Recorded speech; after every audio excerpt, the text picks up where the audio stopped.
This is episode 207 of the Gold Squadron podcast. I'm your host, Dion Morales, and today I'm joined by Marcel Obstacles Galore Manzano. All right, so I got a story. I actually played yesterday my first in-person game in over 12 months. I played against Francois. If you guys don't know who Francois is, local Gold Squadron guy. If you ever need to buy a house, he's the person to go see. But anyway, if you're in the Chicagoland area. Yeah, in Chicagoland area. He's not going to sell you a house in Miami. Because he'll play you an X-Wing after showing you some houses, so that's cool. So I flew some triple regen. He flew some other stuff. And he ended up beating me in the very last turn because I flew on a rock, took a shield, and then he took a range 3 shot against my Rick Ole, rolling 4 dice. No, range 2 shot, rolling 4 dice, and he rolled 2 hits, and I got halved, so sad me. But the irony of it all is, he did a total of 4 damage that game. All of them, 3 of the 4 damage was me hitting a rock. Oh, don't worry, Ryan, we got more to go.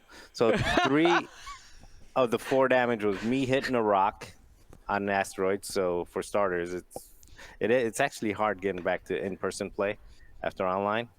And then on the drive home, my car hit an obstacle called a pothole, which rolled a critical hit, and I got a loose stabilizer. And can only go straight. And I ended up driving for like 15 minutes to get to a decent place where I can leave the car at a Firestone. Turns out there were no Uber rides available at 10:38 at night on a Sunday. So we ended up having to go get some of those really nasty like rental bikes, the blue rental bikes around. And all the DV bikers rioted against you, but continue. Yes. Yeah, and then the DV bikes are horrible. And yeah, we ended up riding like the last 3.5 miles home on crappy bikes on crappy streets that were like under construction. My buttocks is sore, and of course $300 poor because of the pothole. So this is the second tire or second fourth in 2 years. Pothole in 2 years. I think this might be pilot error. I'm just saying. I was about to ask. I don't know. Your area, Chicagoland. I mean, people tell like, "Oh, Michigan roads are terrible." Are your roads all right? No, they're not. You can ask Dion. Our roads okay, Dion? It depends where you are. It depends where you are. But it was on 90-94. Oh yeah, that's probably bad. They haven't fixed that one. All right. We're still doing the intro. If anybody's gotten lost in this, by the way. Will X1 gonna give it to you? Hagewood. Woo-woo. Now, let me talk for 5 minutes about how I disagree with DMX's political views, but I do love his music. So go ahead and start the timer now. And Ryan, oops, all focus evades. Staniszewski. Just take a handful of them and toss them onto the board. That's what you're going to get. Well, if you're listening to this when we've posted it after, happy May the 4th. If you're past far enough in the other side of the world, happy May 4th to you. And to the rest of you, that would be happy May 4th Eve. May the Force be with you.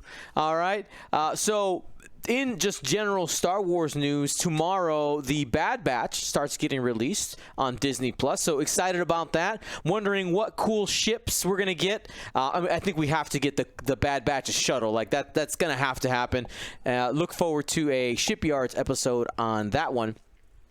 And yeah, today's podcast brought to you by the Galactic Championship. And today, of course, we're talking about the Mancala Qualifier that happened just last weekend. And we got plenty of qualifiers. Our next one is happening June 5th. Bespin. It is the Australian time zone based one, so looking forward to that. But before then, May 22nd is when you're going to get to see Dion lay the smackdown on Ryan, Will, and Marcel here in the GSP studios for the Gold Squadron Showdown. It's going down. Let's do this. All right? It should be fun. All right, GSP Showdown, May 22nd here. A GSP live event going on for you. You're going to get to see us be sloppy with models. Marcel, how was it playing with plastic toys? I haven't moved the ship on a table. It was actually, it was a whole lot of fun. I didn't mind the setup and the breakdown. I mean, we spent like 2.5 hours playing one game because it took me like half hour, like an hour to put the stuff out and put it back together. The distances are just so rough. I was surprised by like a 3-bank, how far a 3-bank gets you. Like I did a 3-bank and I ended up I thought like, oh, I'll just end up right in front of this rock. I literally ended up like on the other side of the rock. Right? Not even at the beginning of the rock. It was like way over there. All right, it's gonna be a little rough. Is what I'm hearing. It's gonna be great. By the way, and I'm like, oh yeah, I'm safe here. I thought I had like a whole foot on a range 3. Like, so I parked myself without moving, and then Francois takes out the little passive sensor range check. Yeah. And we were like millimeters away, and I thought I was safe by like a good, range and a half. Yeah, something. It's bad. But we'll get you back up. We'll chain you up. Well, our first topic for today is the top 16 of the Mancala Qualifier. Yes, the cut was 32. We've actually got a lot of stuff we want to talk about today, so we're gonna be taking a look at the top 16. Right now, we're gonna talk a little bit about factions, and we're doing something a little different than usual. We're actually gonna start at the tippity top and then go down from there. Okay, so let's get started. Our champion of Mancala, Andrew Oler, flying what is likely to be one of the biggest meta contenders out there. Ryan, your intro kind of talks a little bit about this, so I'll go ahead and give this one to you. Yes, I've dubbed it the Alliance Mind Link, a callback to Atani Mind Link days of first edition. Basically, for people who aren't familiar with how that name came from, didn't play first edition, it's a lot of focus generation for the squad across the board. So this, unsurprisingly, with a Rebel list, has a Hera. Oh boy. As we kind of expected, Hera is showing up in force, carrying some thread tracers. We got her kind of bestest buddy, but he's definitely more of like, I need you more than you need me type of ship. Garvin with just S foils. Then we're going deeper into the focus train here. Kyle Katarn in the Hawk with the Moldy Crow and Jin Urso. So flexibly allowing you to move those tokens around at start of engagement with Kyle. And whenever focuses are assigned, actions are taken, Jin can say that's an evade. And you say, well, that's got to be enough focus for an entire squad, right? No, sir. We're going deeper with Benthic 2 tubes, with Perceptive Co-Pilot, and resurfacing again in a U-Wing, Leia Organa crew in the Pivot Wing title. So Benthic's just taken double focus. One of them could be an evade, and then he could pass the focus. He could take 2 focuses, could pass one of them as ability, and then that could be an evade, and then the other focuses could be an evade about 3 more times throughout the entire round, because Garvin and Hera going bing, bing, bing, bing, bing, bing, bing, bing, bing, bing, bing, for as many times as Garvin is interacting at all, attacking or defending. It's a whole lot of things that you can do. There are still correct decisions that you need to make. But moderately concerning the amount of tokens this can generate. All right. Well, you know what the answer, the question I want us all to answer, our thoughts here. Now, one of the things that happened in the opening, by the way, the game should start going up in the next couple days, was target priority in this list. Because obviously, a lot of them have focus and or evades. Who do you think... I think we can all agree on probably who's the worst first target. Garvin. right? Like, hands down, the worst one to shoot. If you don't recognize why that is, because he can consistently recycle the focus that he uses with Hera, and she can give it back as a focus or an evade. That's theoretically just straight better than having Force even. Yeah. Because Force charges, although sometimes feel infinite, are still finite. This legitimately is infinite. Okay, so now the other side of the equation.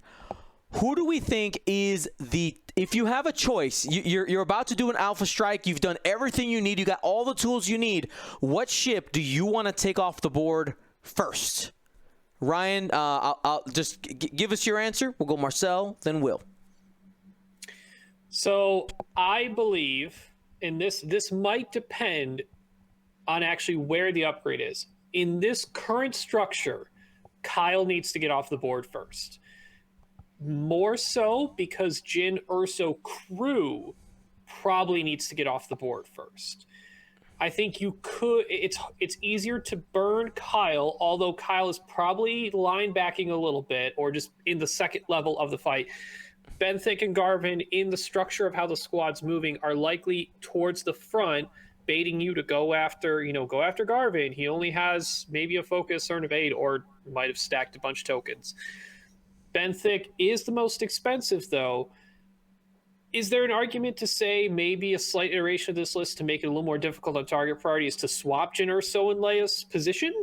Or does it just make too much sense that Jyn should just be on Kyle just because you're not relying on Benthic to exist to have Jyn available for Kyle's start of engagement ability? Mm-hmm. Probably. But I think Kyle needs to get off the board first. If that target's not presented itself because Kyle's behind Benthic and range band wise in the first engagement, you have to shoot at Benthic. It's not terrible. Getting half or a solid amount of damage on Benthic at the start is still worth it because he is still worth some points. But I think Jyn Erso as an upgrade needs to go. Therefore, Kyle needs to go. Will, what do you think? Yeah, I mean, Benthic has 4 more health than Kyle. So, assumingly, Kyle should be the easier target. You're not going to have access to Hera if the pilot is doing it correctly. So, I have to agree as well, Kyle. Marcel? I think we're all going to say Kyle.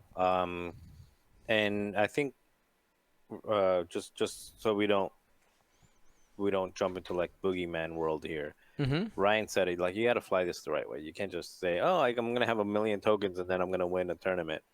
No. Because it's not going to work that way. In this scenario here, you still only have 3 good firing arcs. So if you 3 good firing arcs, albeit there's going to be a lot of modifications going around both offensively and defensively, but you get, and they're initiative 4, so you get some initiative 5s, initiative 6. Mm-hmm. A good ace player has the potential to make 3 arcs just swing and a miss, swing and a miss, swing and a miss. So you've got to set up those kill boxes. So it's not a gimme just because you're going to have a bunch of tokens. Especially if you've got a good I5 with multiple repositions, it's going to make this... you're going to have to play it really cagey in order to set up those traps to get the damage in. But... you know, like I would say, depends on what you're flying. If you're flying an AC list, you take your opportunity shots where you can, and you just try to win, get a half points on something, and just stay alive. If you're playing something that's more beefy, you go after Kyle, and then figure it out later. Even if you lose 2 ships going after Kyle, if you drop Kyle and you lost 2 ships for it, it's a good trade. Yeah, I'll say Will brought up a good point. Clarify, if we could get Hera, she'd probably be the number 1 target. But a good player is going to keep Hera far enough back to not have enough firepower to commit to her without literally just barreling your way through everyone. And they're just going to shoot you on the way through. It's not going to work. And like Marcel mentioned with the ace side of things, it's setting up those kill boxes and traps that you can, but I think it's going to be testing the pilot of this list by dragging out the fight and using your aces as bait, where you're like, okay, this like 3 aces on the board, they could commit any one of them. But that rebel player needs to make the decision of which one they're going after. And that ace player might have correctly decided to decommit one of them and just say, bye, see you later. And now one of the aces has really good flanking opportunities. So there's a level of patience. I don't think you can just run into these and let their joust box, not exactly formation, but let them maintain some level box. You got to see if you can cause obstacles and movement and varying maneuver types that these ships have, because they are all different ships. See if one of them kind of leaves the pack a little bit. Mm-hmm. Even if it's Garvin, that's, then you can move your way around it. So I got a quick question. Sorry, Dion. I got a quick question just for the people that, for you guys that got to see these games. I didn't get to see them. From this list, you're saying that Jyn Erso is what you want to get off the board, and you probably do. In that scenario that I am, and let's say I'm flying my 5A wings. Let's say if I would have, got lucky and made the cut or something like that. 5A wings against, 4A wings, initiative 5s versus this. I feel pretty confident. With the exception, what scares me from this list as an ace player is Leia, because Leia is what usually your safe spot as an ace player, or your trump card as an ace player is like, hey, you're gonna have to turn around at some point, and you're not gonna have those actions because, or you're gonna have to do like the long way around. But Leia says, nope. I'm gonna do a 180 here with my U-wing, and then I'm going to, do a K-turn or whatever Talon roll with. Does T65 have Talon rolls? Yeah, they do. Correct? 3 Talons. Mm-hmm. Okay. Anyway, I'm gonna flip around. So even though I'm threatening this way, this ace, I have the potential to go the other way and still have all those same mods. So I'm just wondering, like, how often did Leia come into play? Because to me, as an ace player, Leia is the bigger threat than Jyn Erso. It was probably every third round. Leia was important, I would say. Yeah. One of the other things with a tongue-in-cheek joke, but one of the other things with looking at Tiger priority here is you might also, when it comes with looking at, if we talked about possibly going to Hera, right? If you have Hera available as a target, maybe that's where you go, because again, it's going to also be dependent on how the person playing this decides to divvy up the tokens, because Benthic and Kyle will have to make their decisions on where they're going to be sharing their token before you shoot, because Benthic is when he actually does the action. I focus with my secondary focus, and I give it to somebody else, and then Kyle's at the start of engagement, so you can see where those go. And you might have a situation where if they don't pass the tokens to Hera, and Hera only has her focus, and she's only playing a defensive role or a support role where she's only there to pass that focus to somebody, that might be your target right there. You're like, wait, because once that happens, there's no way for Hera to get tokens. Like, that's it. There's nothing else that's going to happen during that turn to get her tokens. So be mindful of that. We talk about Kyle probably being the target because he's the one that can get the once the engagement has started, he's the one that can receive the least number of tokens, right? He'll have to maybe get one from Hera, and at that point, that's it. But Kyle likely has passed one away from his battery. Now, if he has Moldy Crow charged up, maybe that's not the case. But I think the lower health on there is also probably the factor. But don't sleep on being able to kill Hera either, because that if they give it to you, but that's the question, right? And actually, on the flip side, so Marcel talks about Leia's effect on aces. Because 2 of the high priority target ships have 0 stops, swarms and just blockers in general could just have trouble with the fact that they could just, all right, white stop. I still get my action. Neat. Because all of this is still very derived on their abilities to get actions. Benthic doesn't have advanced sensors. We've seen advanced sensors Benthic before. This one doesn't. It needs to move and take an action, or every third turn can zero stop and take an action. And if they hadn't used Leia for some weird early game maneuvering to where you can't time it right for good blocks in the second turn of engagement when stuff starts to get into the scrum, then you're just going to sit a bunch of low initiative ships range 1 in front of them where they might initiative kill you. Jamming beam meta? No. I'm just parroting what the chat says. Okay? False transponder codes, probably. Maybe. Yeah, so that is that list. Watch out for it. It is going to be something that we're going to see a lot of, for sure. And there was one other thing that was brought up in the chat over the weekend, asking like, well, like Hera needs to go up in points, and I do agree. I do think she needs to be more expensive because she does do a lot of stuff. But even if she went up to 50 points, this list is still, you could still get it to 200 points by start chucking some stuff out the airlock and still have the major pieces, and I think it'd still be really good. So don't think that one pilot going up in points is going to eliminate this archetype, because as long as Hera exists, this archetype is going to be a thing for Rebels unless she becomes astronomical. That's what I think. All right, but it's time to go to the runner-up, who brought something a little unconventional. There we have Vivek Elschloff. Sorry, I'm probably butchering that. And Marcel, what do we got here?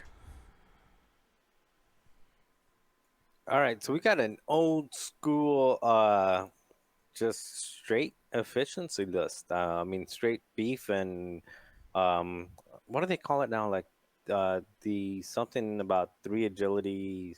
I don't know. There's like this phrase where a bunch of 3 The agility tyranny of 3 agility. There you go. I don't keep up with what these young people are saying these days. Yeah, so you got Colonel Jendon with jamming beam, and Colonel Jendon being the ship that allows you to twice in a game go ahead and allow your ships to take target locks outside of their range 3 bubble, and then you have 4 TIE X1s with just 3 of them with fire control system, 1 of them just naked, and essentially it's ultra powerful X-wings because it's basically an X-wing with the crit ability after they have their target lock with a crit ability and an extra evade, not evade, yeah, an extra agility, not evade. So, and they'll be double modded. Even if they're not shooting the ship they want to shoot, they have the potential to basically say the ship that you want, basically scare a ship away. So let's take it back. I don't know how he used it against this list, obviously, since it was the final. But if he wanted to say, you know what, I don't want Benthic to be in the front blocking me because Benthic is the other initiative too, then everything goes on Benthic, and then it would make the Rebel players say, well, maybe Benthic will stay in the back for a little bit because all 4 target locks are on Benthic, and he's the one that's most likely to die. So it has a lot of tools. It has and these X1s are a lot of fun. I flew these X1s with Nash and Disciplined. Didn't do so well, but I think it was more pilot error and me just not being, very good with these ships. But they are very powerful ships, even when they're only rolling 2 dice. They're still powerful ships, so I like it. And by the way, last week's bold predictions, Hera was the only one that kept me from winning the bold prediction, because there's no Hera. The ship is the only new wave thing that came out that's on there, because there was no other upgrades. There's nothing on the First Order. I mean, on the Imperial list. So Hera was the one that bit me. We were all wrong. That is factual. But that's why we made bold predictions. All right, let's keep it rolling here. Let's go with KP. What do we got here, Will? Scrambling for my mute button. All right, KB brought Resistance. That's C3P Rose. Throws Tico in the transport pod with C3PO. Then 3 Red Squadron veterans and Zari Bangle with Intimidation. So they're all I3s. Fantastic. They all have some sort of passive. Well, I guess Zari doesn't. I was going to say Intimidation's a passive mod, but not really for Zari there. Anyways, between the kind of jousting tankiness of the Red Squadrons there, I have Zari, who is an excellent blocker, could just 5 forward right in there. Who cares? Because Zari still gets their action, even if she doesn't fully execute their maneuver. And then, of course, C3P Rose, helping out any of those Reds who need to take a target lock, maybe boost. You can even coordinate the focus linked barrel roll. Everybody forgets to that is on their integrated S foils. That's a real upgrade, it turns out. Plus the defensive nature of heroic on these T-70s as well makes them very efficient. Zari ends up being kind of like the pocket ace in this list, or bait, which is even better. Shooting my 3 agility ship. Cool. And I know a lot of people were asking, like, why is that not Merle? Well, because of her ability not getting consequences when you bump. And then also because it fits with they're all I3. If you hadn't noticed it, they're all I3. It seems to work really, really well. And I feel like the Intimidation Zari should have been an obvious, like, of course that works really well. And I think most people are just trying to min-max and go for Merle. But I think in this setup, it works really well. Yeah, there's just something fun about just YOLOing right into a formation, just to hope you bump. Why not? Obviously, the low initiative makes it just a generically good blocker as well. So yeah, just resistance beef, showing that it's still good in all forms. All right, next we have Merrick Kemp, who brought an oldie but a goodie with a twist. All right, Merrick Kemp bringing an Imperialist Whisper. Now that sounds pretty typical. Then without maneuver and advanced sensors. So feeling confident, being able to use those decloaking to be able to get out of people's arcs and lowering agility, plus advanced sensors. So that means most of us are pretty used to seeing passive sensors and a force crew on their 5th brother to modify. Not on this one. Then Major Vinder with fire control system, advanced proton torpedoes, advanced slam, OS1 arsenal loadout. Pretty typical. We are used to that. But usually we see Colonel Jendon in this list to be able to enable Vinder specifically to be able to get a target lock to start off with, to have out there. But instead going with Captain Kagi and Emperor Palpatine. If you're not familiar with Captain Kagi, we'll go ahead and pull it up here on the screen. This has an ability that a lot of people don't think about. He says, at the start of the engagement phase, you may choose 1 or more friendly ships at range 0 to 3. If you do, transfer all enemy lock tokens from the chosen ships to you. So that ability there, absolutely amazing defensive ability, especially with there's plenty of people who like to throw proton torpedoes. There's lots of ways to get double modified shots right now, and being able to take the target locks away puts either you can end up disabling people's weapons if they brought some type of missile or torpedo. You could also just lower the amount of damage going into there, or just confuse target priority. The Lambda shuttle in a lot of these, Lambda +2 lists, it has a function in that it usually has some type of cool ability, like of course just Jendon's Jendon's ability and Kagi's ability, but also it's a damage sponge, right? It causes this target priority confusion where it's like, wait, do I chase down the shuttle here and waste what will probably be maybe 5-ish shots, 5 to 6 shots to take it down?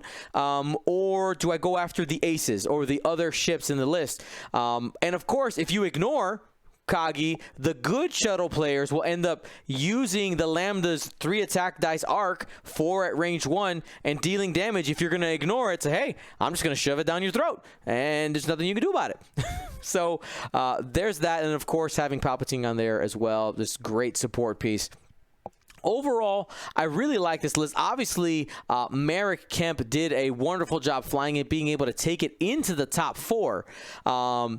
Though we did see during his match some of the sacrifices made for wanting to go advanced sensors outmaneuver, where Whisper just could not hit during his stream match because they did not have target lock. There was so many times where it's like, man, if only you had a reroll here, this would be amazing, and just not having access to it because the Phantom platform just doesn't have a target lock action unless you take passive sensors. So or disciplined, yeah, you could get that. But of course, you don't want to. I don't think, put discipline in a list like this when you have only 3 ships. But I mean, maybe it could work. Being able to control the target lock is maybe a better way to say that. But again, cool list. It's great to see Vinder out there. Gumboat's in the chat.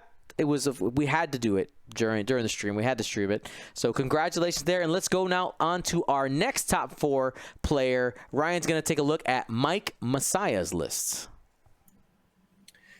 All right. Mike bringing a actually pretty well-known Separatist list that, if I'm reading this correctly, I went through this on TTT earlier. It is the only hyperspace valid list, at least in the top 16, if not the top 32.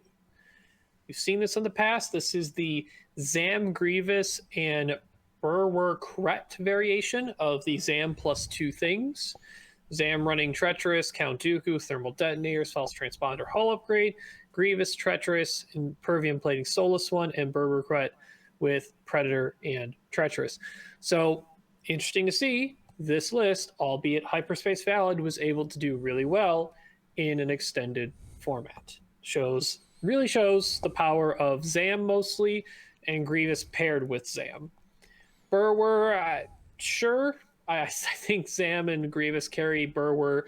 Burwer's kind of there to be like, hey, I'm cheap I5, come kill me, because you actually could kill me, but that's wasting time probably on not putting shots into Zam. I haven't really got a chance to talk to anyone extensively about this list and how they've utilized the named Nantex, whether it is Burwer or Sunfok. But my assumption is it's used more so as bait, and if they don't take the bait, then that dice and that shot could still be effective, right? If it gets range 1, it's probably hitting bullseye. And if it's not, it's still 3 dice. But if it's bullseye, it's 4. And if it's just kind of hanging out in the back, just kind of like, hey, I'm aiming my bullseye at you if you're turning at Zam. And I assume the better players who've been able to, when Burwer isn't taken as the bait, Zam's just like, all right, kind of leaving, point my back arc at you now. If you want to follow, here's some Thermal Detonators with Count Dooku crew. Enjoy. And Mike Messiah was actually our veteran champion. Was our veteran level champion in the Flight Club Championship Series with this exact list. So he came in with practice and showing, like you mentioned there, Ryan, a hyperspace list that showed its power in hyperspace can fight with the extended boys. Now, does this mean that the power level on this got to go down a little bit? I don't know. That's people like asking those questions. You can have that brain worm and decide for yourself whether you think it needs to go down in power. But Mike Messiah, great showing there. And let's continue on. Marcel's going to take a look at Don Copens, bringing us a cool little scum and villainy list. All right. I think I saw this one. I think I saw a couple minutes of this match. It's a Scum Initiative 1 list. It's a Jakku Gunrunner first space tug. Is that what it's called? Anyway, the I-1 space tug with Protectorate Gleb, which is the one that allows you to coordinate. So now you have the ability to tractor or coordinate. And oddly enough, afterburners. I wonder how often that. I guess afterburners to keep pace with the 4 Zealot recruit Frank fighters, initiative 1s. So you have a 5-ship list, all 5 of them I-1, 4 Fang fighters being in your face, and then a Jakku gunrunner following closely behind. The funny thing is that all 4 space tugs actually cost the exact same thing. So you got the initiative 1 with no ability, then you've got Unkar Plut at initiative 2.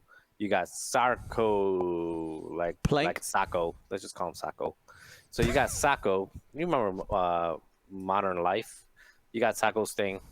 Anyway, they're all worth the same points, and he still ended up just the initiative. I think is what matters most here, for him at least. I would have probably went Sako though, because Sako stays alive a little bit longer with and he still shoots first. So. Now, being able to coordinate before, after a Fang move's really important. You know what? I misunderstood you guys as hand gestures. When you guys were going like this is like Sako, like Sako's Modern Life. That's Sako, I know. No, that's Rocco. Sako from the wrestling WWE, man. Yeah. No, I get it. I don't watch WWE, but I get it. You know what was going through my head? What was going through my head when you guys were doing this gesture was like, your 15-minute intro cut into our time, and you guys are talking too much. And I'm looking at the OBS at our recordings, not at the Twitch. So I thought this was private, but I forgot we had like the actual we're out streaming. I'm like, all right, they want me to like keep it short. Like, okay, 5 initiative 1s, they're good. Next. No, yeah, we were just doing the Sako thing. Yeah, it's not even. No, I agree with Will though. I think that yeah, right there. You guys are playing with my brain. I think the Jakku Gunrunner makes more sense. One, because the coordinate before, because a lot of times these zealous recruits want to do their linked action, which can also be done from the coordinate and then do a blue maneuver. But then on top of that, I think space tugging things at I-1, when you know where you're going and where the opponent's ships are, is also pretty important too. This land is my land. I'm initiative 1. And now, see, this land is mine, and I'm going to move you over here. Mm-hmm. Yeah, I agree. It's more the tactics than the advantage in the initiative, like trying to go higher.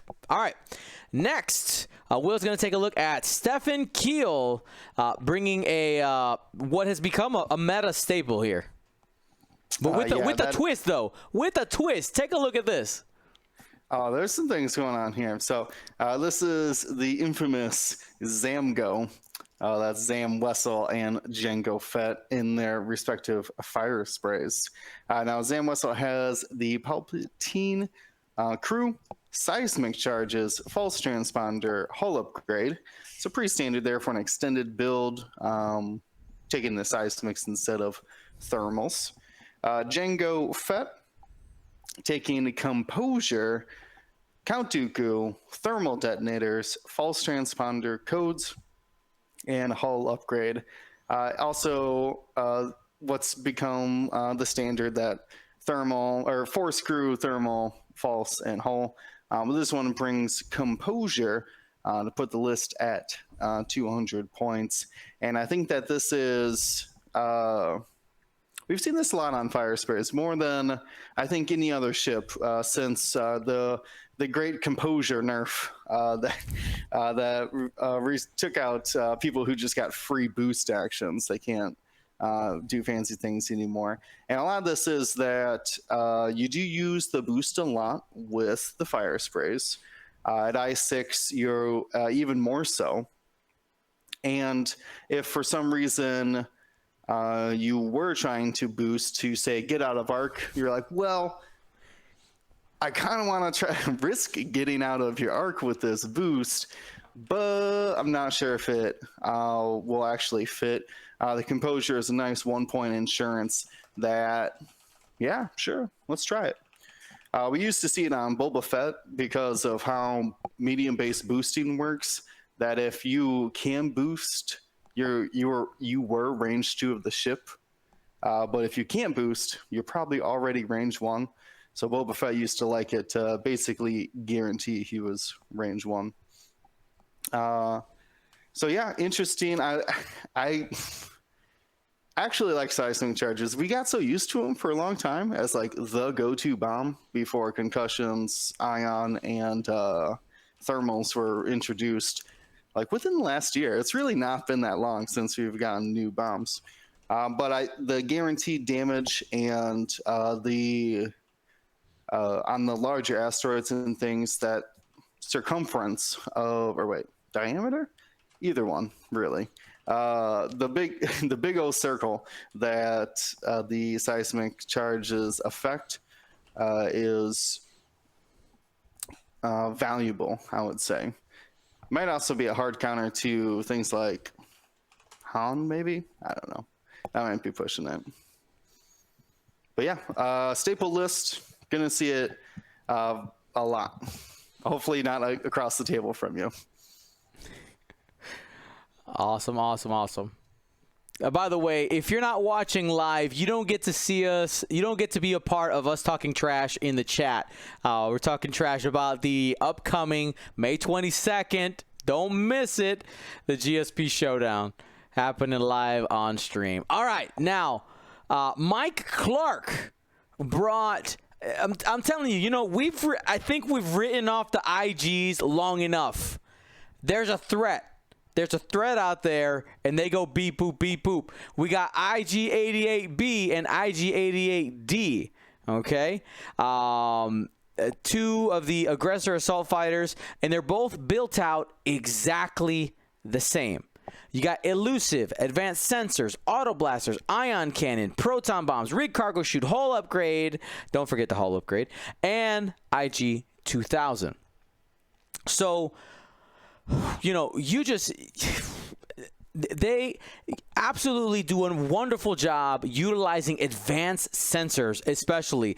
They do have a pretty diverse action bar, as well as just good maneuverability. One of the biggest weaknesses of the IGs is being blocked. Like, if you can get them without their actions, like actually take them away, that's good. But they have advanced sensors to try to prevent that. Now, once you take one of them down, if you can get past the defense, they can go down pretty quickly. But they have a ton of tools. The auto blaster, the ion cannon, being able to shoot twice because of IG-88B's ability. Don't sleep on it. And if those elusive rolls are working out, you're going to have a bad day. Those are some tyrannical robots. I'll tell you, they can be evadey for sure. One of the variations you sometimes do see here on these is instead of hull upgrade, taking stealth device with some other sacrifices in there. But Mike Clark played absolutely amazing. I think we got 2 games of his on stream. If you're interested in watching IG-88s, I highly recommend watching those recordings when they come out, because he played absolutely wonderfully. And yeah, I love seeing IG-88s out there. Pretty great. Be careful of the advanced sensors rig cargo chute drop. Oh yes, we did see that. We saw a very sad Whisper go like, oh wait, I can barrel roll here and end up getting a shot. Oh no. Oh, yeah. Decloaked right into it. Oh, wrong decision. Sadness. All right, now we got David Chabot. Take it, Ryan. All right, David bringing a different squad, utilizing the new upgrade discipline. We have 4 Saber Squadron Ace Interceptors, all with discipline, and then Echo with discipline. A Phantom for locks, barrel roll when something dies. All of them have 3 dice. Echo is just, I'll be wherever, so I'll figure it out with my decloaks, bank 2s. I think it's interesting. Did you have David on any stream games? Yeah. I think one. think we, Yeah, have, we think got have him one. in the cut. Mm-hmm. Cool. I'll be interested to see that one. Just as curious to see, did it start in formation and split, or started pretty separate from each other? They got spooked by a bunch of rebel. What did I call it a second ago? Networked foculations. They got real spooked by it, and we're like not sure exactly how to engage. He played against Andrew. I think it was against Andrew he played. Okay. But hey, It was I a different figured one, I think, this but discipline anyway. has good value on the sabers. It's I4. Everything in the list right now is I4. And those interceptors getting locks, pretty good. They don't always have to use auto thrusters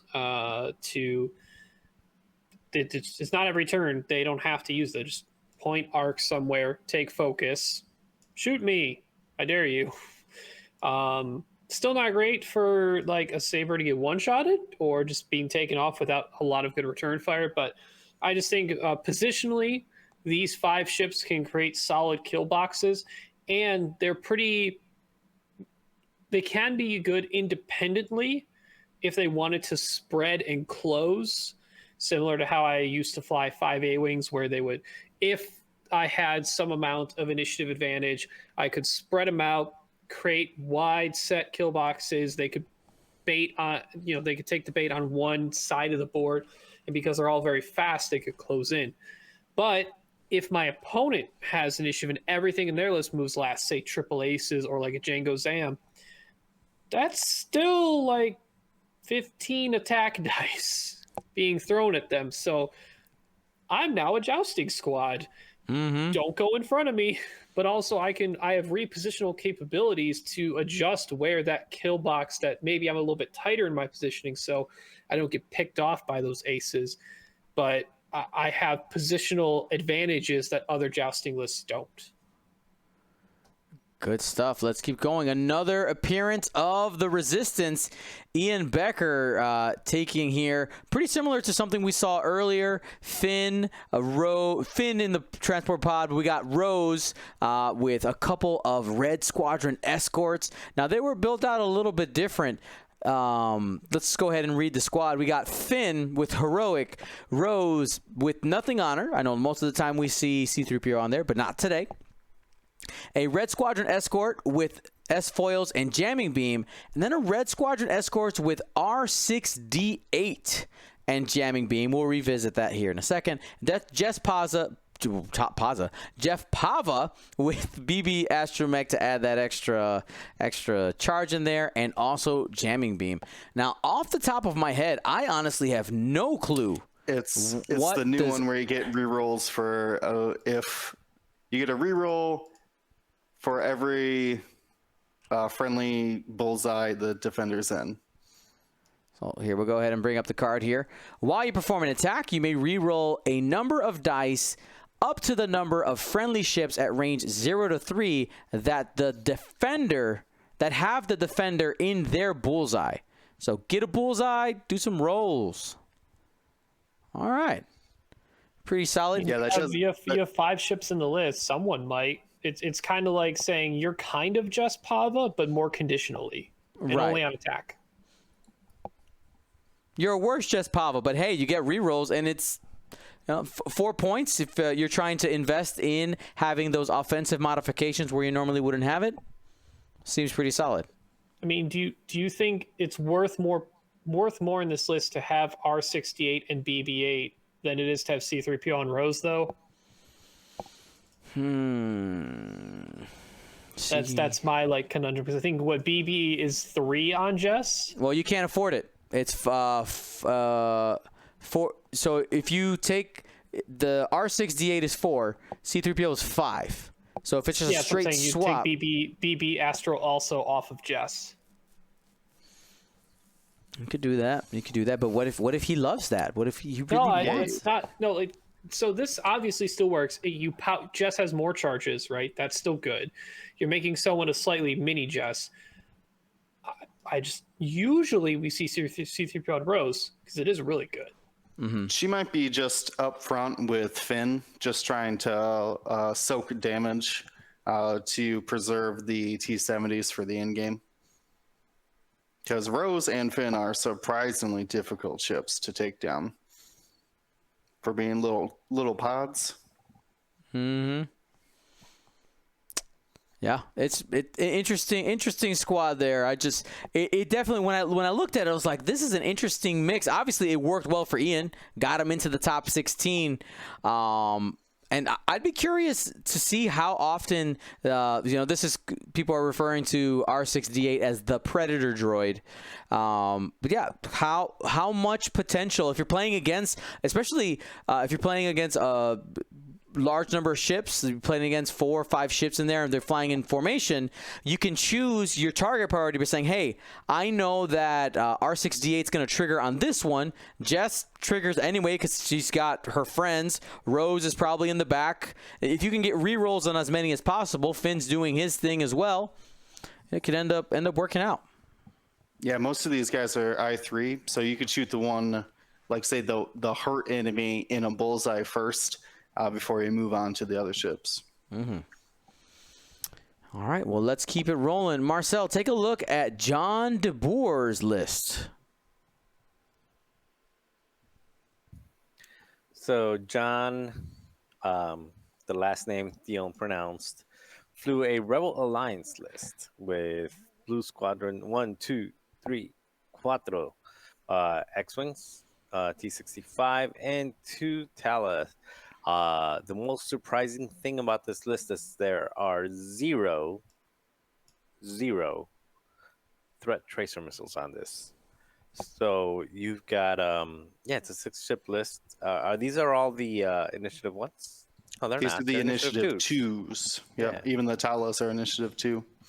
Can they make initiative? I mean, Yeah, we've dropping it down seen- to initiative ones would fit the tracers, right? Yeah, we've seen 4 Cavern Angel Zealots and then 2 Bandit Squadrons with tracers. That does fit. So this is a super Why? cool list, I- but I'm wondering, like, if I had my choice between going from I2 to I1 and getting tracers on those Talos, or they wouldn't be Talos anymore. They'd be Like, bandits. Do bandits. Yeah, like I'm trying to think. Well, what's better, the initiative 2? I or would the definitely take the tracers. tracer version. I don't know if there's Yeah. I'm really surprised that they went this route. I think the tracer version to me is clearly superior. It would be zealots and bandits. You said, right? Mm-hmm. Yep. Yeah. So I mean, it's a good they're the list. I same mean, price. it's 6 ships. You've got 2 shields on each ship. 2 agility is a decent amount of agility. A lot of attack dice. We saw the number 2 player flying 4 ships with the potential, not guaranteed, the potential of rolling 3 attack dice on attack out of those 4 and doing well. So numbers wise, you're there. I think you're handicapping yourself a little bit by just not taking advantage of the severely undercosted tracer missile. And It goes up in points. It would be a great question to ask John. I'm sure we could get a hold of him at some point. Maybe somebody in the chat knows John. But to ask, did he even consider? Because that's sometimes you just don't even think about, like, oh, hey, he may have started with the Blue Squadron escort and say, I want 6 ships and I'm going to fly this one and keep them all initiative 2. Like, that just may have been the thought process.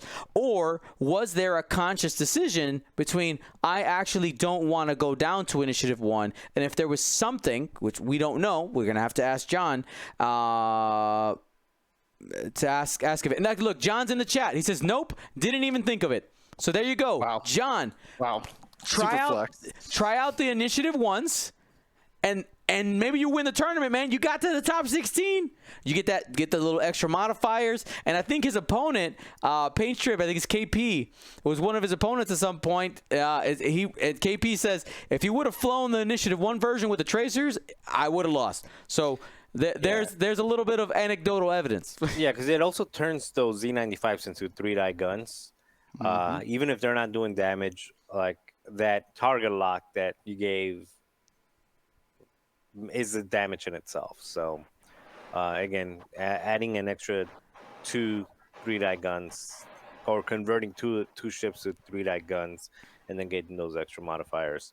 Especially at range 3, you just keep the Z95s in the back so they don't get killed, and they disregard with the tracer missiles. They disregard the range bonus.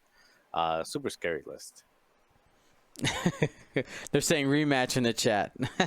And what's nice too is you could almost treat these to how Octor Khan had flown his old Fangs and 2 Sikhs, 2 groups of 3, 2 X-Wings and 1 Cala with them. That way you could have potentially 2 attack vectors and 2 zones of fire where there's 1 Z95 for each pair of X-Wings. There you go. Let's keep it going. Will's going to take a look at Fawn Langalan's list. All right. This is a Rebel list without Hera. What? I don't know. 2 in a row. Do these people even know? Have you heard? Anyways, this is the return of the Wardens. 4 Warden Squadron pilots. That's I'm going to say its full name to be polite. BTL S8K Wing. Oh, yeah. We're big fans of the Warden Squadron pilots. We even got them alt art showing off. Very fancy. Is that the participation prize for Galaxies? Or was No, that this was Flight Club. If you snooze, That's you right. lose. Would have been cool. Look at them all. Anyways, all right. So we used to see this list back when there wasn't as many bombs, and you would bring proton bombs, maybe a seismic on the Sabine carrier. But now, even though the Wardens went up in price at some point in time to prevent this list, it's back. Barrage rockets and thermal detonators being the weapons of choice. And then, of course, there's room for the best bombing crew. That's Sabine Wren. She gives you, let me see if I can remember them now because of the old school bad tokens. Ion, Jam, Stress, and Tractor. No strainer to plead on there. That's what it is missing. But so every time you're hit by a bomb, which this list brings just a casual 16 thermal detonators. Just a few. A few. Can drop just 8 per round. No big deal. If you are hit by a bomb, Sabine is going to give you a token. Most likely you are going to take a tractor token and be tractored into more bombs, where in fact you'll get more tokens.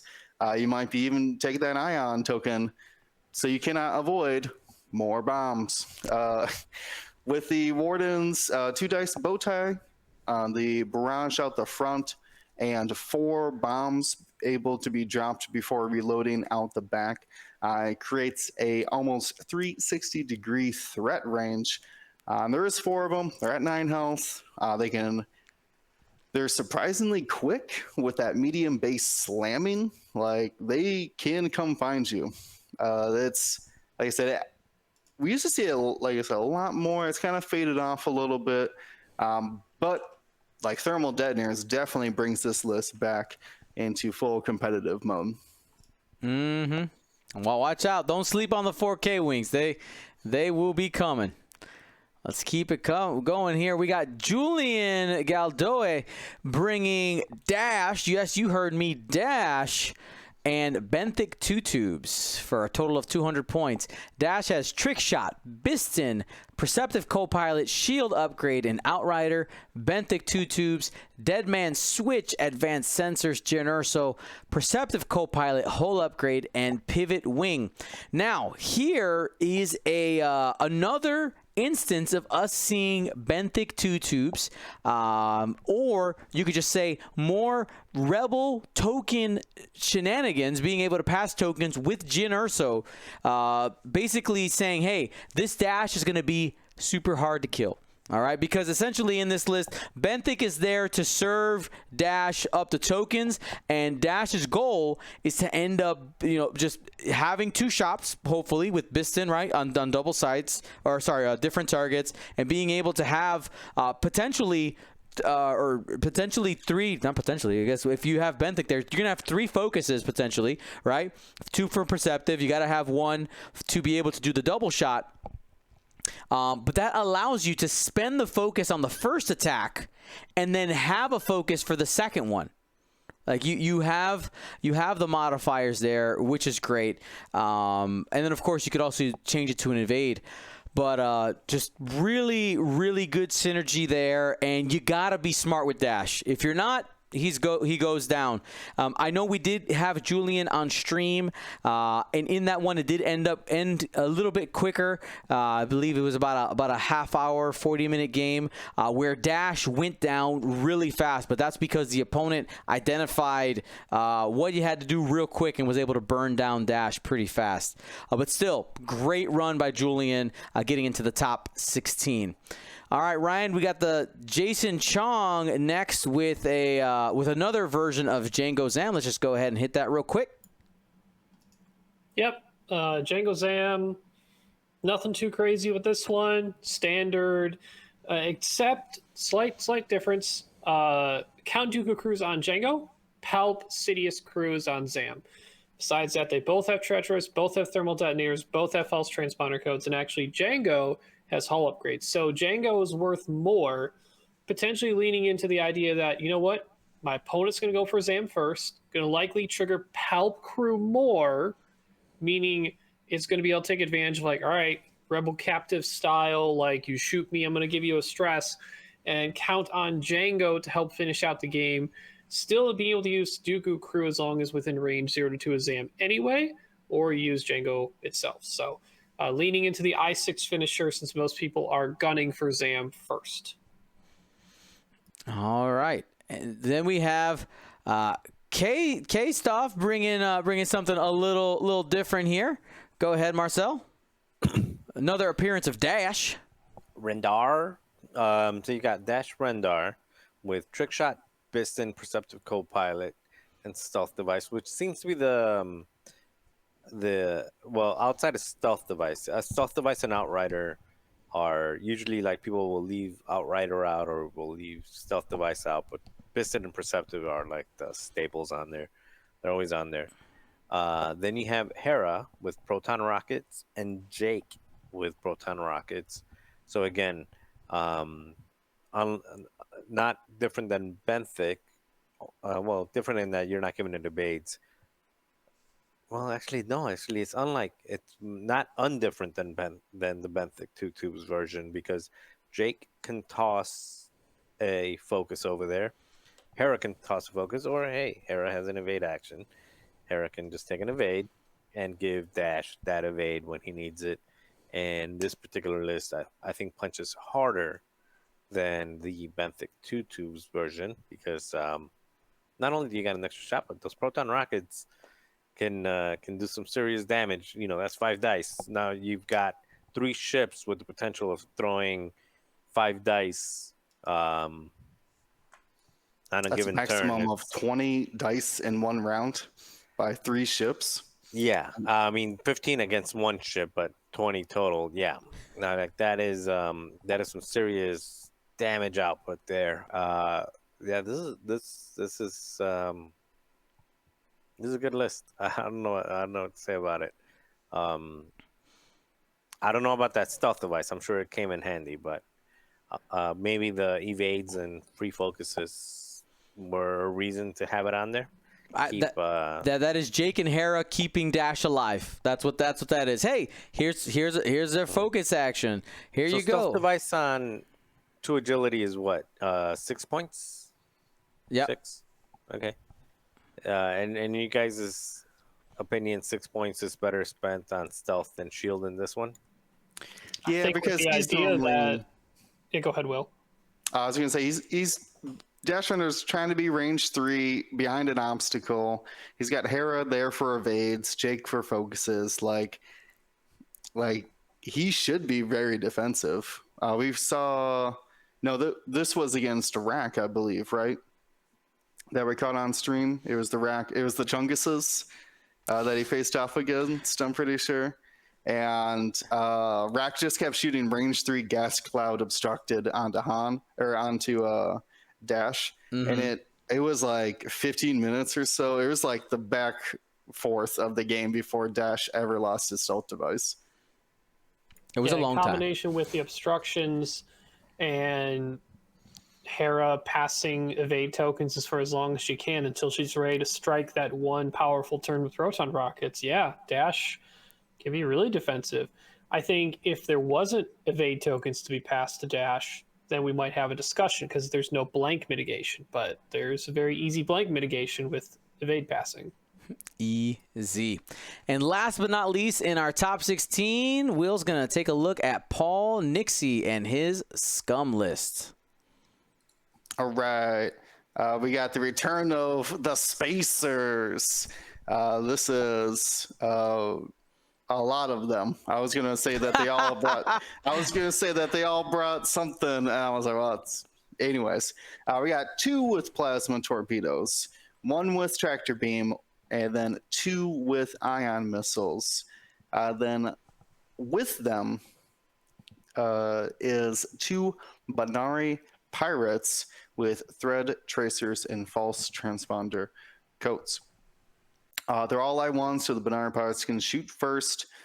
They can use the false transponder codes defensively if someone's trying to take them out first, or if they hit with their tracer missiles, they can then jam the target, sets up the locks for the plasma torpedoes, the tractor beam, and the ion missiles. You could even potentially try to tractor beam a target first before you tracer it, to try to, in hopes to guarantee the tracer.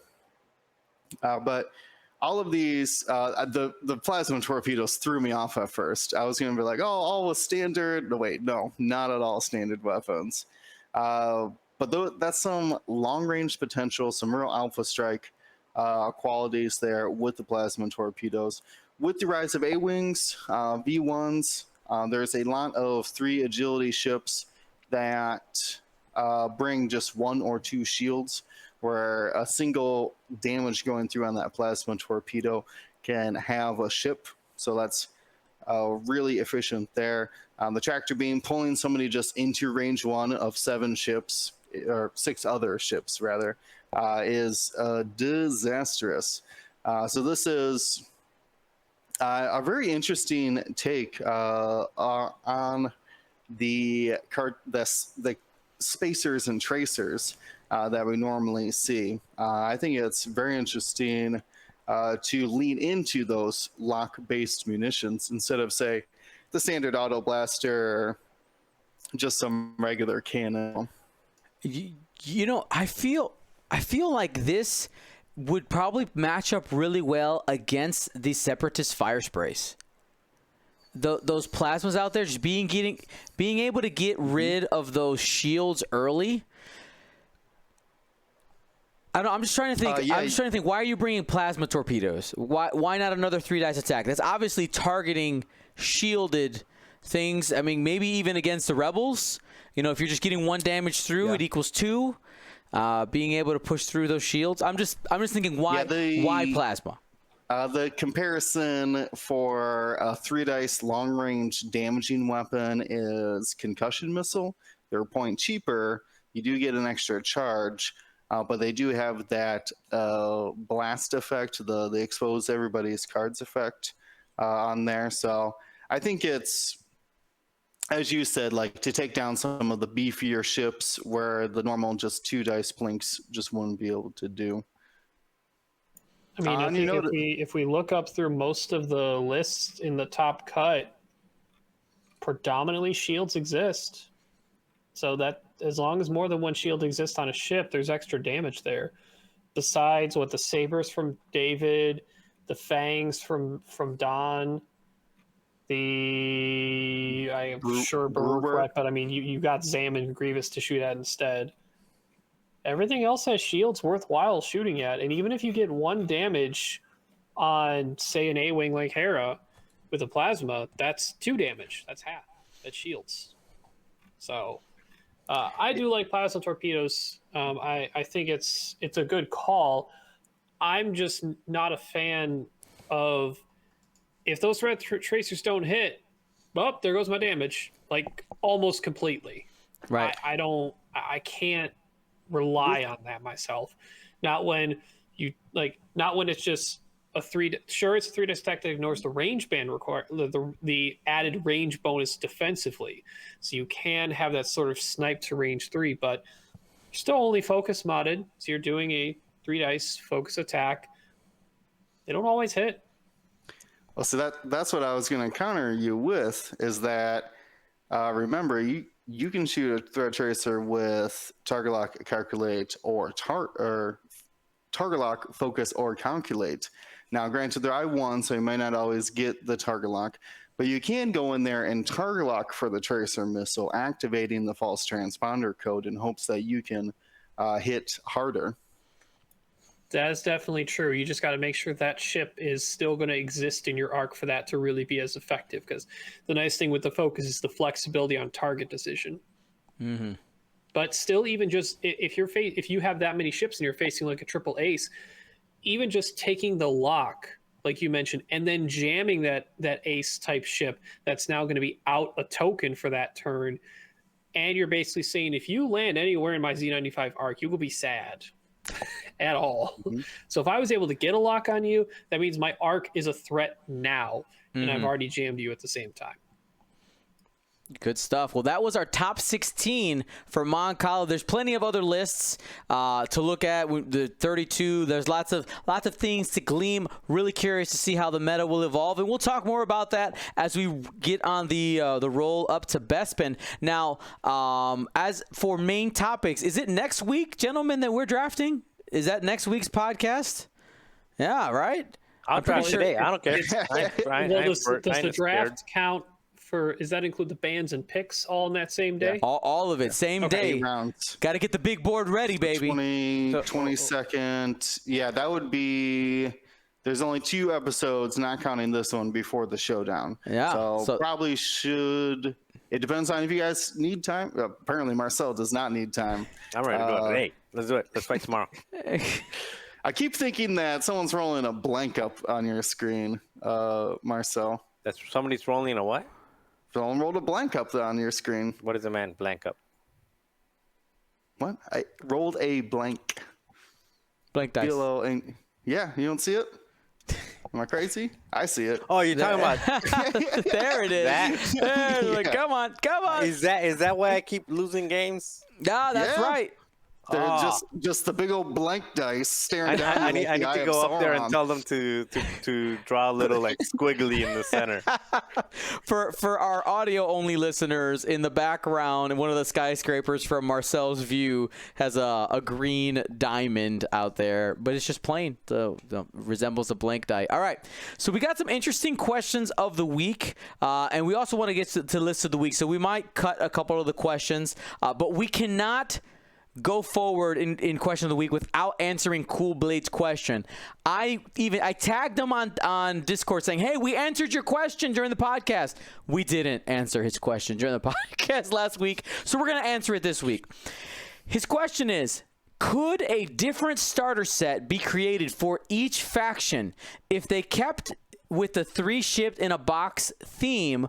What current ships should be in each for each faction, and would it be worth their time to make these? So from a from my perspective, I think they kind of, could they? Yes, they could. They are right in the middle with the Squadron packs, right? The Squadron pack is your sort of starter set for any faction. Now, yes, all the First Order players yell out together, what about us? Soon. I'm pretty sure it's going to happen. But I think that's what they're hoping, that you start there for a single faction.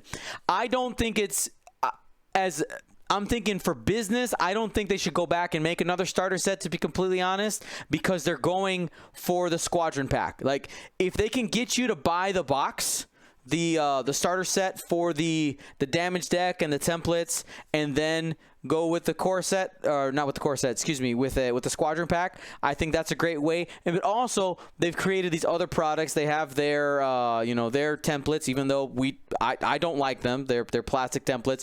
Go with a third party. Paw Creatives, use code GSP. Okay. Or their damage decks, right? Like, they have ways for us to get around getting the core set. I think the model of the Squadron packs, I think, is their best bet, because not only will new players buy them, experienced players are going to buy them. Because if you've noticed, if you look at the upgrade cards that are in that box, they have the new ones, but then they got copies of standard stuff. You'll get like Predator, you'll get different cannons and stuff like that, things that you don't need as an experienced player, but that a new player could use. That's my 2 cents. Marcel, I think you disagree. Yeah. Yes. Yeah, let me tell you how. Fight me. And I disagree in a way that's gonna make me unpopular. Uh-oh. So, first, with the way that people would like is newer players who don't want to buy the Squadron packs, because even if, let's say, a new player wants to play Empire, actually, Empire's a terrible choice. That's a great box to buy. Sky Strike, that's a good starting spot. Let's say somebody wants to come in and play Separatist, right? You still have to buy all of the starter set stuff, damage cards and everything separately, and then buy your Squadron pack, and then buy, right? You don't buy, your templates, your dice, all of that. Just, it'd be nice to come in and say, hey, you know what? I really like the Republic. I just want to play the Republic for now, and kind of tiptoe into the Republic and buy my, my main ships. And you probably want to put the ships that are the most well known. So you'll throw the Obi in there, maybe Yoda, and a combination of 3 ships. However, like the way that they are now, $40. Is that what the starter sets go for? $40, right? Yeah, that's a retail. So that's the popular. I think that would be popular with newer players. Now, the unpopular reason why I think they should is, or that they could, right? They could. I would say should. All right. If I'm on the side of the business, I would say they should. You're not gonna wait. You're not gonna tell me that they're gonna release new stuff in the boxes. Oh yeah, new exclusive stuff in the box. I'm done. You can run away. Like I said, it'll make me unpopular with the peoples. But I would say you just need. You remember back in 1.0, you had to buy the Corvette in order to get access to C-3PO, or they did that for a reason. Oh right? yeah, of course. Yeah. So you can very easily just add one really good card to each starter set and say, this is exclusive to the starter set, and make from the 4 of us and all the other dummies out there who play everything, say, oh, you know what? 40 times 7. Now we just made ourselves another $300 right here off every single for one card per pack. You don't have to get it. Like this is you have free will. But they're playing with our emotions here. So that's why I say it's good for the people that are starting out and they just want to play one faction. And as a business, that's a way to do it in a way that is just printing money.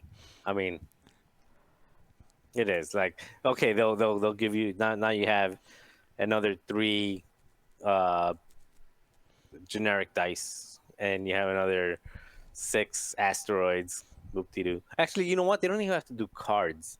They would even be worse if they put like 3 new obstacles that are faction specific obstacles. Oh, you got to collect them all. We all got Pokemon syndrome. You're right. You got to throw this into Pokemon. Like you got to collect them all. So it could be a good business move, and it can also be a good just for starting players who don't want to spend a lot of money and they don't want to fly Rebel or Empire, but they still want all the starter kit stuff. So Marcel, when that comes down the line, we blame you, right? Like that's how this works, right? Because you brought it up. You can only blame me if I get a cut of the profit. I don't think they'll give me a cut of the profit, so you can't blame me. Awesome. All right. Just no event exclusive. No, I don't think they'd ever do event exclusive. Like you have to be at this event to get this upgrade card. That would in fact do a full riot. That's full riot. But anyway. What ships are going to be in there? I don't care about the logistics and the riots creation. I care about what ships would be in there. Right. So they of already released ships. So you gotta imagine. So A-wing and B-wing are taken. X-wing's super iconic. So I feel like it would be 2 X-wings and a Y-wing for the Rebel pack. It seems pretty thematic there. What do you guys think about the Imperials there? They've already TIE fighters. I'm gonna throw something out though real quick. The Squadron packs have always done 1 ship and then 2 of other ships. 2 of the same, yeah. Why can't a starter have 3 different ships? Okay, It's a starter, right? You want them to start with iconic things that you think about with the faction that might have a little bit of variation each, but they are some of the backbone of the faction. They're with what you want to think about. And it's a starter so you have 3 different ships. Now, granted, production-wise, probably not great to put that whole pack together. But as a starter, I would think you'd want 3 different ones. I like that. I think the reason why the core set has, I think, two factions, right? He's got the Rebel and the Imperial, and they're the 1 X-Wing, 2 TIE fighters. I think the reason for that is when somebody who has no idea about X-Wing, no idea, they see that box on the table and they go, oh, Empire versus Rebels. That's a Star Wars game. I think that's why it's designed the way it is.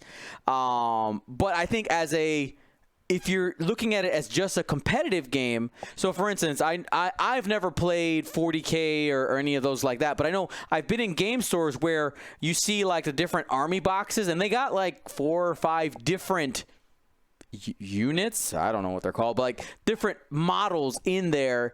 So the idea of what you're saying there, Ryan, that exists already. This is just applying it to X-Wing. So I'd be in. I like that idea for sure. And then maybe you build the culture of like, hey, you want to play this game? You can buy your Rebels box versus the Empire box, right? Yeah, like I'll let Will continue because sorry if I interrupted you in the middle of that. But like for Rebel, you said 2 X-Wings and a Y, and that's I was like, well, why can't it be if we're thinking we already have the Phoenix Cell pack? Let's do an X-Wing, a Y-Wing, and a U-Wing. Oh, okay. Medium base thrown in there. Oh, dang. So I'm saying you have that small variation because you could think on the Empire side, TIE Fighter, TIE Bomber. I was gonna say Z95, but you know. There you go. Yeah, I don't think I gotta think that you gotta think Alphabet, right? Iconic Rebel ships. I see what you're saying there. Yeah.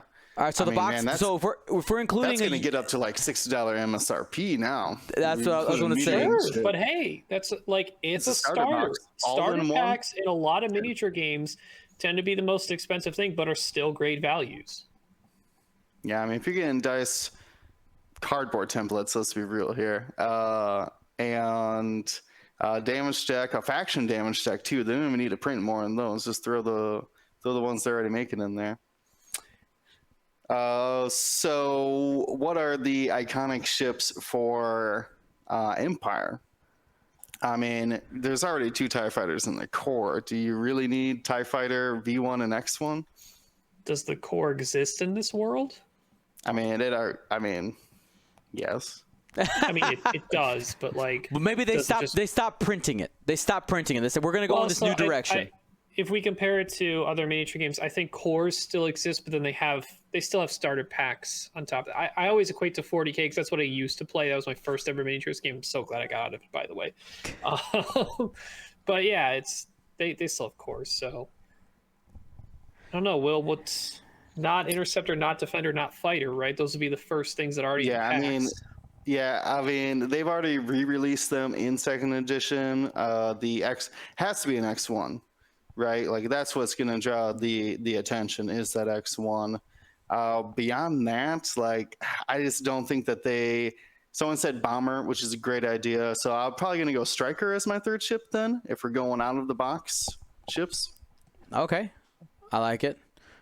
Some people are calling for the Phantom or gunboat. That's how you release the gunboat. But yeah, it's not an iconic I ship. force people to Cloaking buy ship. starter packs. No, you can't be putting those ships in the starter pack. Cloaking and slamming mechanics. Oh, you're right. You're right. Okay. You shouldn't. Not that you can. You shouldn't. Scum. I mean, Fang Fighter, right? Yeah, hands down. You got For some reason, they love M3As, so they're going to be putting that one in there. And then, what would be a ship that doesn't function like those two? I was going to say Kirax, but like that's not really. What do we have so far again? We have the M3A and what else? Fang and M3A.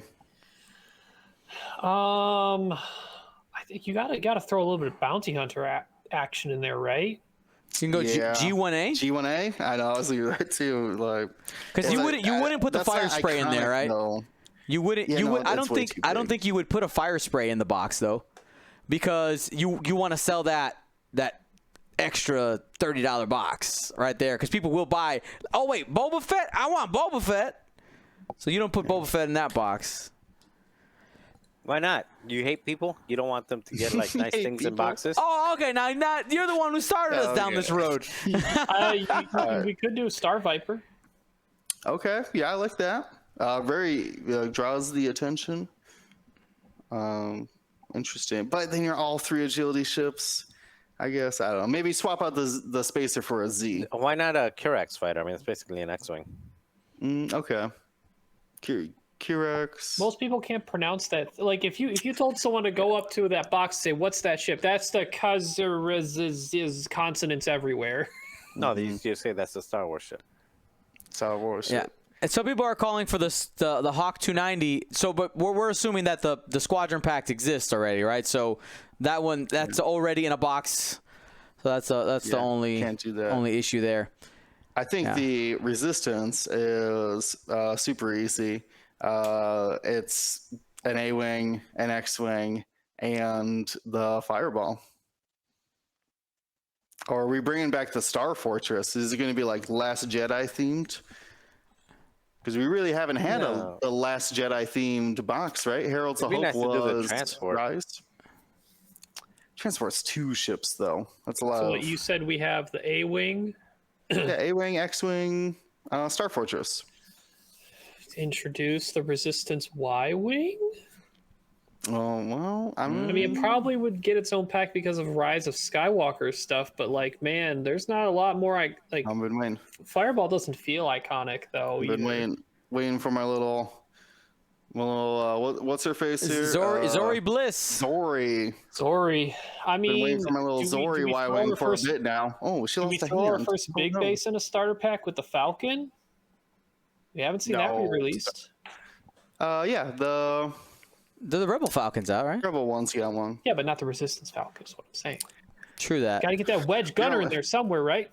You're only going to get 2 ships then if they're going to a large base ship. Sure, that makes sense, right? So you do only two ships, do a Falcon, and either an A-wing or an X-wing. Probably X-wing. You know, they're the faction that's. They've done that already. Yeah, That happened in first edition. What was the name of the X-wing. box? The Heroes Black of X-wing. Yeah. Yeah, it was like Heroes of the Resistance. Yeah. Do it again.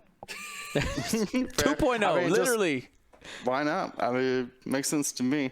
The Grand Republic, I feel like it's got to be the Naboo. I don't know if I even want the Naboo in there, but I guess it's Naboo and see you're shaking your head. No, Get the Naboo out of my clone army. That's a planetary defense force.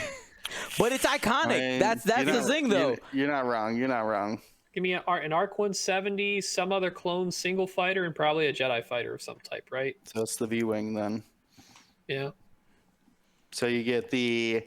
So it's just the Ada then, because they already have the 7B with the Torrents. So that one's not as exciting because they don't have as many ships and already have a good starter box. The Separatist, I feel like it's gotta be a Hyena, Tri-Fighter, and then I guess HMP. Yeah, all the different droids. That makes sense. Roger. Give you a wide. Please give variety. me another spot to have Dark One probe droid instead of the stupid Sith infiltrator. Literally, if you want Count Dooku or Sith infiltrator, you buy that ship. Yep. It's not used right now. That's an example of a cool. That's a cool example of a place where you get one upgrade or two. Where you're like, that's why I bought this box. I mean, don't hate on the infiltrator. It's got flappy wings. It flaps. It does. Actually, I guess they're more like this, aren't they? Instead of this. Wow. Instead of flappy wings, they're clappy wings. Clappy. There you go. And no, then I don't know. We talked about it. I am for it. I think we should get some product on the shelves. I think it'd be a great idea. all right. Well, we'll see. AMG, call us up. We'll help you out. We want royalties. Yes. All righty. We'll save the other questions for another time. There's some cool ones in there for sure. I do want to let's hit the first list of the week, the top one. I think that'd be a good one to hit quickly. So one of the ideas that we had out there was the idea of finish the lists, okay? Rather than giving us a full list and then we kind of tweak it, is something that we don't mess with too much. We leave the pilots in there and having us finish the list for you. So I'll go ahead and bring this into frame so that you guys can see it at home. We'll read it. This one comes from Chase, a.k.a. Baffle, and it says, at Dion, I need the last pilot or pilots for this. I tried a few. I'm okay with upgrade changes on either of these as well. I'm also okay with changing the pilots on the A-Wing, but prefer to keep Poe. So as a base, we have Poe Dameron, the good Poe Dameron, by the way, Trigger Happy Flyboy, with heroic R4 astromech, overdrive thrusters, and S-foils. And currently we have ZZ Tlo with heroic and advanced optics. That's 121 points, leaving us with 79 points to play with. Anybody have strong feelings right off the bat? Like, here's the answer. Yeah, I do. Ryan. Actually, an I'm just archetype going to find the mute button, but Ryan goes first. Okay. As an archetype I actually looked at directly, very similar, close list. So my take, ZZ's fine. Throw Tally in there with Prockets. And then throw Rose in there with C-3PO crew. And then we got some moderate amount of points left over. We might want a little bit of a bid. I would throw ion torpedoes on Poe. You can decide if you wanted to swap because you're putting ion torpedoes on Poe, take advanced optics and change it into Prockets on ZZ also to say, all right, Poe's got a 4 dice range 2 to 3 shot. It's not there for a lot of damage, but it's denying range bonus. It's likely guaranteeing 1 damage because you're throwing 4 dice, focus, lock, most likely. If need be, you're being coordinated from Rose. And then on top of that, you're setting up when something's ion to be dunked on by the proton rockets from the A-Wings, whether it's 1 or 2 of them. I think, advanced optics is still good, but I think the combination of ion torp into getting proton rocketed is pretty good. All right, so what was that final one for you? Yeah, throw proton rocket on ZZ also. No need for heroic on either one. You could keep them if you want. I'd rather go for a bigger bid. Yeah, Marcel, I'm going for a bigger bid on these because I'd rather move last with my proton rockets and Poe Dameron. I don't need no heroic. All right, so there you go. Chase, you have Poe with heroic, R4, overdrive, S foils, ZZ, and Tally. Oh, yeah, don't forget the ion torps on Poe. Ah, yes. Ion. Oops, why is that not working? And ion torps on Poe. ZZ and Tally both have proton rockets, and leaves you with a 5-point bid because Rose has C-3PO. There you go, 195. Marcel, what do you think? All right, reset to start. There you go. I did. Oh, you came prepared. So we're gonna leave that alone because it's fine. We're just gonna copy ZZ. Done. I'm sorry. I'm watching the stream as you pop. So and upgrade that one to Tally, Okay. and then you will copy one more time and delete the advanced optics and change heroic to intimidation. Nice, 200 points for ship list. You got Merle with intimidation, Tally and ZZ both with heroic and optics, and you've got Poe with heroic, the S foils, R4, astromech, and overdrive. Comes in at 200 points, but you got ZZ and Merle, so you don't need a bid. All Very right. easy. Another variation there. Love it. Will? I'm a mute button. Well, I was trying to do it, but it doesn't. I'm at 201 every time. I wanted to put Covenell with Leia in there to give Poe additional options for clearing that stress with that overdrive thrusters. But like I said, that with Rose, I didn't want to make it a 3-ship build. Ends up being 201. I originally looked at Rey, and I think that might be the only option other than. I mean, to be honest with you, though, with these point costs, like you put in Merle, intimidation, or what's the automated targeting priority? And then you pretty much put in any other ship. But you guys already were putting A-Wings in, so I don't want to do that. Let's go with the Rey, actually.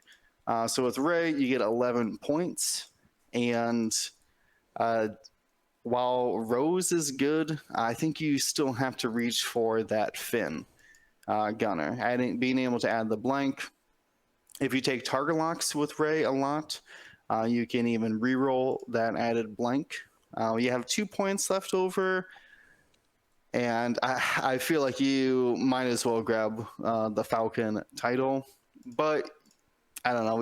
Is a 2-point bid worth it on 6s? And I feel like anybody who's like I'm flying I6 Ace is going to be taking like 5 to 10-point bid anyways. So I don't think the 2-point bid would really get you much. Maybe against some other I5s. Do you think with Light Ray you go Finn, or do you go like Ray's Falcon with like false transponder codes and maybe another cheap crew? I need her hitting hard. I need her shooting like those 4 and 5 dice attacks all the time. I've seen Light Rays and they feel underwhelming. All right, so you end up with Poe, heroic, R4, overdrive thrusters, S foils, ZZ with heroic and optics, and Rey with Finn and Rey's Millennium Falcon. And Will, this was exactly what I built on my side. They were taking the A-Wings, so I had to just keep going down. I wanted COVID to work, but 201. Yep. The other road I started going down was adding in Finn. But if you went with the full decked out Finn, you don't quite have enough points to put another ship that matters I'm going to say there, like, you could end up getting a kind of a funky fireball in there, but yeah, I think Ray, I preferred that method as well. So Chase, hopefully that gives you some ideas for something to play with and build, and it's super fun. Don't roll blanks like Marcel. And hopefully you can get a couple W's. All right, well, that's it for tonight, guys. We covered a myriad of topics. We covered the top 16, and next week, live on the podcast, we will be drafting for the Gold Squadron Showdown. For if anybody is not familiar with the format, what we're going to be doing is we're going to have one round of banning ships. Okay, banning pilots, a second round of banning an upgrade for each of us. And after that, we have 6 rounds of drafting a pilot. Okay, we'll get more into the details and the nitty-gritty next week, but we're looking to have fun. And with those things we draft, we can build from those, or like I've been talking about in the chat, you can just make hate picks. Like, you know what? I don't want to fly against ZZ Tolo. So with the first pick in the draft, I pick ZZ Tolo, and I won't even use it. Wait. How is the draft order being decided? Oh, we're going to figure that out next week. We're going to do it live on air, baby. All right. I'm just saying because you may not have that option. I mean, I might not, or I can just rig it. Who knows? Well, we're banning pilots and upgrades first. Yep. Before we do Before we draft. rounds. Yeah, because then you draft something and it's like, oh, I banned what you drafted. Yeah. Right. Yeah. Yeah, bans would come first, and then however many rounds of picks that So we're doing, so right? it's one pilot ban, one Upgrade. upgrade Upgrade. ban, and then one 6 rounds of 6 rounds. 6 of rounds, and then 6 rounds of drafting. shippities. They'll do a Snake draft style, right? 100%. Yes, serpentine. Yeah, what are we gonna do? We need a tiebreaker from our chat here, or somebody, or not tiebreaker, something to determine our drafting order. So I was gonna make it super boring and just do a random number generator, but So boring. so boring. So boring. You want? Yeah, let the chat decide Wait, who you still goes got first. Loop and Chewy? Yeah, I have Lupin Chewy. So I got another question. Oh, it's if only we 3 draft, persons though. Yeah, if we draft next week, that gives us 2 weeks Wow. to build. well, does it make more sense to just build in 1 week and just reveal our since there's no more like online events and then between now and then, so we build 1 week and then reveal the following week? I need 2 weeks to build. All 3 of you are better list builders than me. Okay, all right. So I need 2 weeks so that I can build my suboptimal lists. Okay, and then to put all the ships together and all that stuff as well. Do we have to own ships? Yeah, John, I got some ships, but a lot of mine have been painted and given away, and I am not fully stocked. I will say that. I got them all. They're just all in box. They all look like what's behind you right there. They're all in boxes. Yeah, imagine we're gonna have to list build and actually think about what we own. Yeah, this is true. Yeah, What a I world. know. We should be able to. We First should world be able problems. to figure out most of it. We should be able to figure out most of it. But yeah, looking forward to playing some in-person X-Wing for you guys here in a couple weeks. And all trash talk aside, I know we're just excited just to hang out with each other. Now, Marcel, are you gonna come to the sleepover Friday night? Because we're gonna be hanging out. And you're gonna be all by. I mean, I guess not by yourself, but you're gonna be out of the fun. don't do it. It's a secret tactic to get us all drunk the night before. I don't know what you're talking about. How early he's is like, he's like, we got a whole bar, by the way. I don't see Open the bar. problem. I mean, I wouldn't be the first time I showed up to a tournament. It's a big really maybe, hungover. but leaning towards yes. Okay. All right. Look, Marcel, if you don't stay over, there's a higher chance Dion and Will eat all the cookies. And This then is- we'll be up to do the next not day. do not give me free access to Do cookies. not threaten me. Okay. I'm not do not threatening. take- I'm just I do not take pointing kindly out to their threats. what Gordon Berg didn't notice when last time we were at Crossroads. He's gonna hate me for that, by the way. I warned him. I said, I brought him for Saturday. They were all gone by Sunday. You didn't save me any. Let's wrecked yourself. Wrecked Ooh, yourself. someone mentioned an Aces High game for Draft the order. draft order. You can do it really quick. The first one dies, gets the last pick, and you go backwards, right? Or you just play a full Aces High the night before on Friday and just order of ranking wins. Well, no, we need it for Monday. We're drafting on Monday. Next Monday, Oh, yeah, the that's right. draft is happening. Maybe. If we got time Wednesday or something, maybe. If we can coordinate it. Just A show quick our one. hands for the first time on stream. Just a 4 rock paper scissors. Awesome. Well, Oh, yeah. What? That work? will cookies be don't part know. of the giveaways? No. No. Unfortunately, I can't sit. Wow, Nobby's asking for it. That's going all the way to Australia. Well, I will say, it takes a long time. I have never seen my wife's cookies not be soft. So, like, I don't know if it's possible for them to get shipped and end up being stale, but I don't doubt that it can happen, being that it's all the way across the world. Yep. And, Ooh, and LeBaron. Oh my god, I screw it up every time. LeBaronese pirate, whatever. I'm moving on. Says 4-person marbles race. That's quick.